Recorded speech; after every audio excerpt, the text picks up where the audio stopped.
everyone. So I'm going to do a video.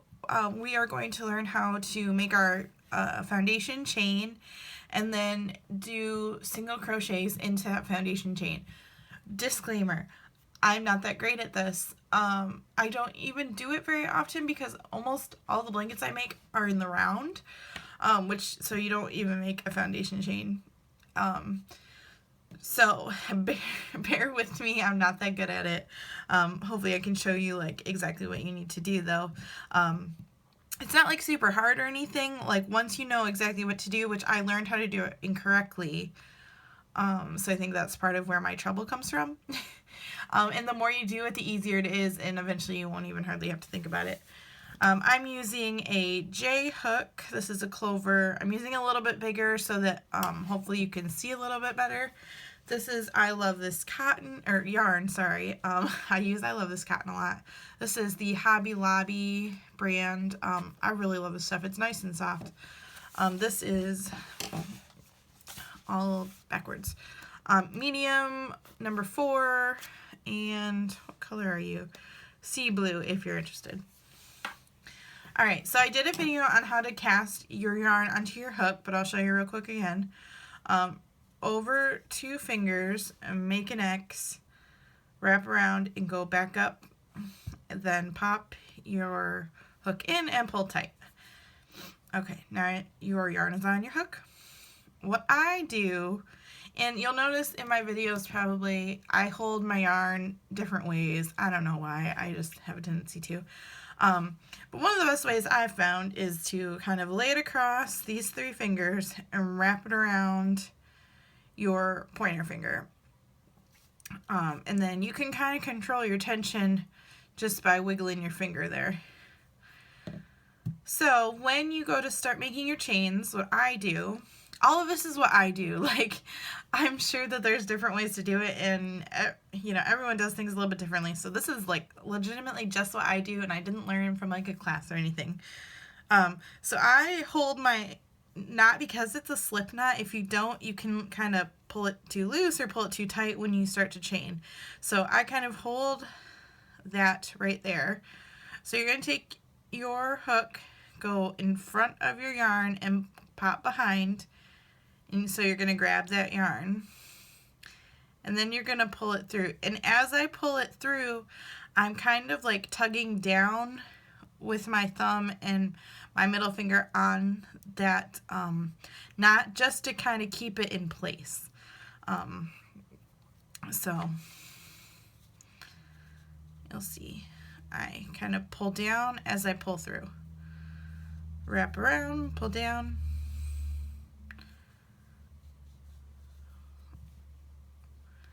I find that I end up lifting my hands. So I have to like try to remind myself, put your hands down. And so you don't want to pull too tight because then you don't want these to be too tight. And what I find that I have an issue with is I'll start off really tight, and then as I work up my chain, they get looser and looser. So I have to really pay attention to that. See, like that one was probably a little too big. So you can always just boop, pop it out and start over. Now, the amount you chain is going to be dependent upon your pattern, and it'll tell you, I'll go into that more later. A lot of times it'll say like 20 plus 2, and it can be a little confusing, but the plus 2 is like if you're going to do double crochets, then you're going to chain 2 count as the first double crochet, but we'll get into that later. I don't want to confuse anybody. For single crochet, we're not going to do that, so... Alright, again, as I chain up, I start holding down here and pull through. And then to count them, so this is 1, 2, 3, 4, whoop, see as I miscount. 1, 2, 3, 4, 5, 6, 7, 8, 9, 10, 11, 12, 13, and 14. Okay, so there is our chain. This is the top of the chain, and this is the bottom. When you first start to do your single crochets, one thing it's going to want to do is twist on you. and you might get confused and be like, which way is up? So that's part of what helps, knowing exactly what your stitch looks like helps, because I didn't really realize what was what when I first started. So I'm trying to show you like the anatomy of a stitch. Okay, where's my camera? I can't actually see my screen very well. So this would be considered one stitch. This is the back loop. This is the front loop.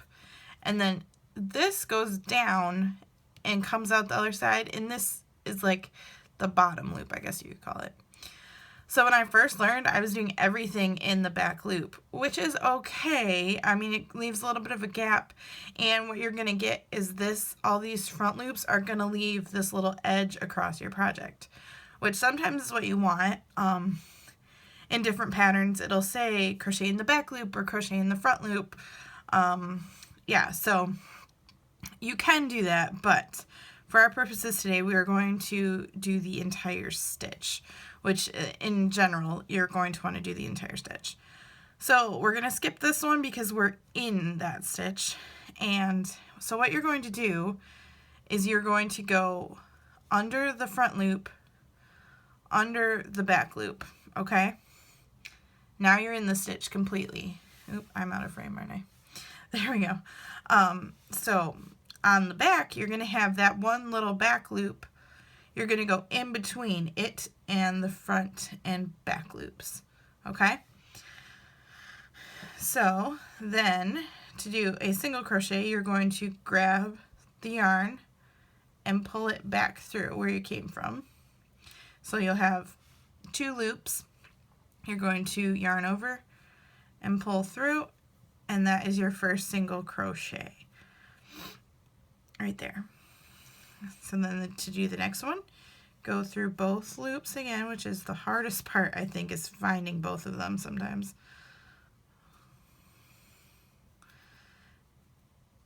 And this is only hard because it's on the chain.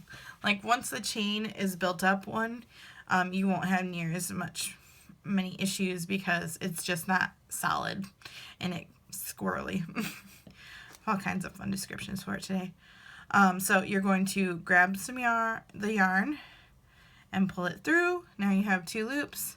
Grab the yarn, pull it through, and tighten. And you have your second single crochet. So you're going to continue that over both or under both loops. You've got that one in the back. Grab the yarn, pull it through.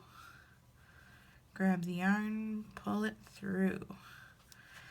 So there you can see the top of what our single crochets will look like. They look like the chain. Okay? Back in between both loops. Yarn over, pull through. Yarn over, pull through. Again.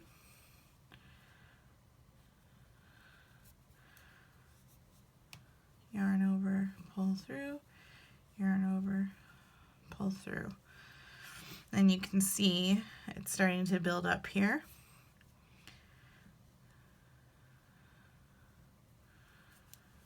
Both loops, yarn over, pull through, yarn over, pull through.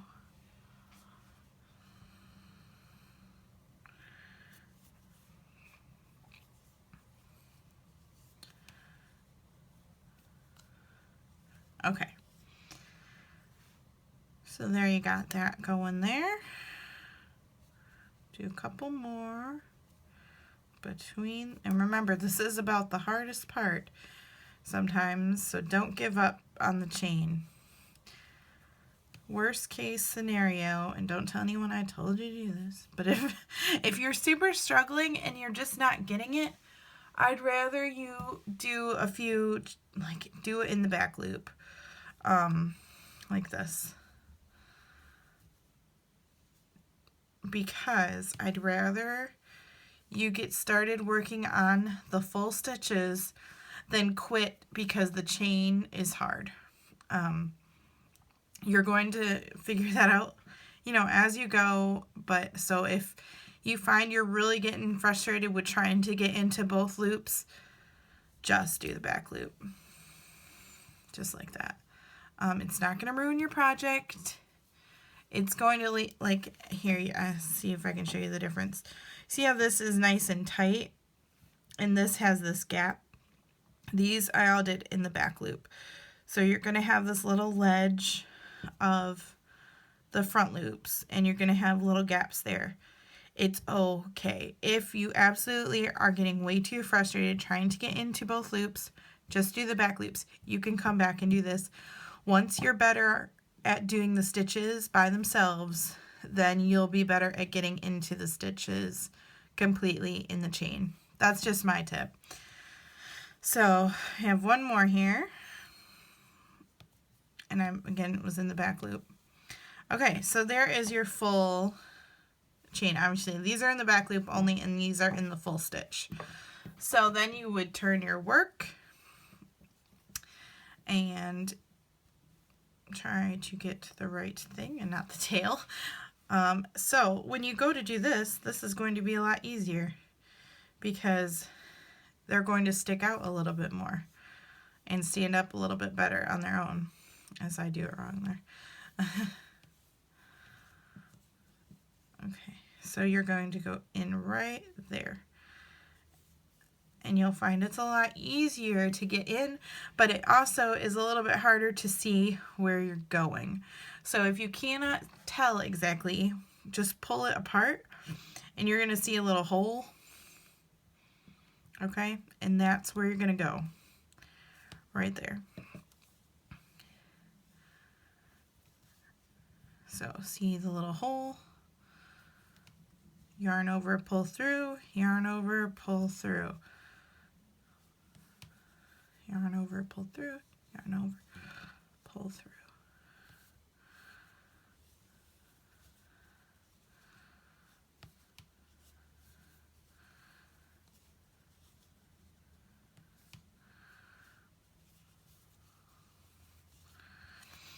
There you go. And again, you can see it looks just like the chain did on top. And it's going to be the same anatomy there. The back loop, front loop, and then you just can't really see that back stitch. But that's okay because you're just going to go, you know, in that little space right before. This is the, what do they call it? Like the stem of the stitch is right there and right there. And you go in between them.